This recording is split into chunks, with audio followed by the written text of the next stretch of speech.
عروج کے وقت اوقات میں رہو، کیونکہ زوال پوچھ کر نہیں آتا۔ شاخوں سے پتوں کا گرنا محض موسم کی تبدیلی کا پیش خیمہ نہیں، بلکہ یہ یاد دلاتا ہے کہ دنیا کی ہر چیز فانی ہے۔ دولت ایک ایسی تتلی ہے جسے پکڑتے پکڑتے آدمی اپنوں سے دور نکل جاتا ہے۔ اللہ کے خزانوں میں سب سے قیمتی چیز ہدایت ہے۔ ہم سفر وہی اچھا ہے جو دین اور دنیا دونوں سنوار دے۔ کسی گناہ کا عام ہو جانا اسے حلال نہیں کر دیتا، بلکہ عذاب الہی کا خطرہ مزید بڑھا دیتا ہے۔ ہتھوڑے کے آخری وار سے پتھر ٹوٹ جاتا ہے، لیکن اس کا یہ مطلب نہیں کہ پہلے وار بیکار تھے۔ حقیقت بس یہی ہے کہ کامیابی مسلسل کوششوں کا نتیجہ ہوتی ہے۔ برے سلوک کا بہترین جواب اچھا سلوک، اور جہالت کا بہترین جواب خاموشی ہے۔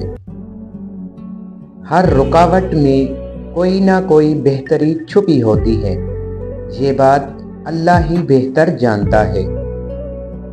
وہ ایک انگلی جو مشکل وقت میں آپ کے آنسو پونچھتی ہے، ان 10 انگلیوں سے بہتر ہے جو آپ کی کامیابی پر تالیاں بجاتی ہیں۔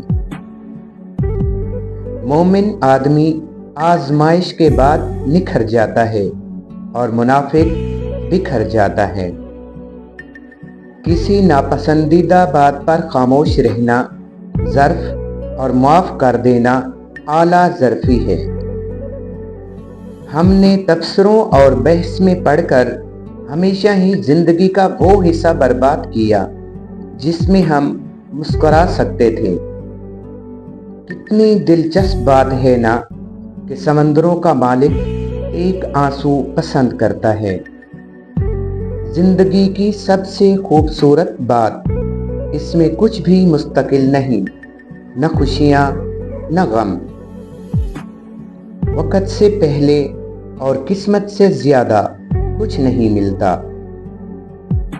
مزاج میں تھوڑی سختی لازمی ہے، لوگ پی جاتے اگر سمندر کھارا نہ ہوتا۔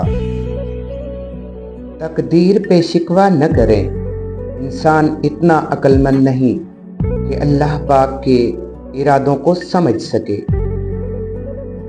وقت کے سمجھانے کا طریقہ تلخ اور سخت ہوتا ہے، مگر وقت کی سمجھائی ہوئی باتیں ہمیں ساری عمر کے لیے یاد رہتی ہیں۔ برے وقت میں کندھے پر رکھا گیا ہاتھ کامیابی پر بجنے والی تالیوں سے زیادہ قیمتی ہوتا ہے۔ اللہ تعالیٰ وہاں سے دروازے کھولتا ہے جہاں سے بندے کو گمان بھی نہیں ہوتا۔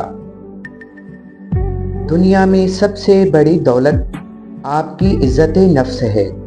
اس کو کھو کر قارون کا خزانہ بھی مل رہا ہو تو وہ گھاٹے کا سودا ہے۔